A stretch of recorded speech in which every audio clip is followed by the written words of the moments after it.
ഒരു വ്യക്തി പ്രാർത്ഥിക്കാനായിട്ട് വന്നു. 36 വയസ്സ്, ഇതിന് വിവാഹം നടന്നിട്ടില്ല. പക്ഷെ ഇദ്ദേഹത്തോട് സംസാരിച്ചപ്പോൾ ഇദ്ദേഹത്തിന് ഭയങ്കര സ്വപ്നങ്ങളാണ്. അദ്ദേഹത്തിന് സ്വപ്നം കേട്ട് ഞാൻ തന്നെ ഞെട്ടിപ്പോയി. നല്ല വിദ്യാഭ്യാസമുള്ള ഒരു പെൺകുട്ടിയെ കിട്ടണം, വീടിന് പറ്റിയതായിരിക്കണം, നല്ല സൗന്ദര്യം വേണം, എന്റെ അപ്പനെയും അമ്മയോട് നന്നായിട്ട് നോക്കണം, കുറെ ആഗ്രഹം പറഞ്ഞു.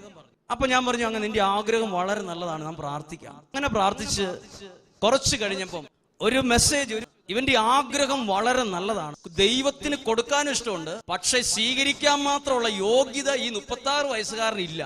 അദ്ദേഹത്തിന് ബീഡി വലിക്കുന്ന സ്വഭാവമുണ്ട്, ചില ലഹരി വസ്തുക്കൾ ചെറുതായിട്ട് ഉപയോഗിക്കുന്ന പതിവുണ്ട്, മദ്യപാനമുണ്ട്, കുടുംബ പ്രാർത്ഥനയിൽ പങ്കെടുക്കത്തില്ല.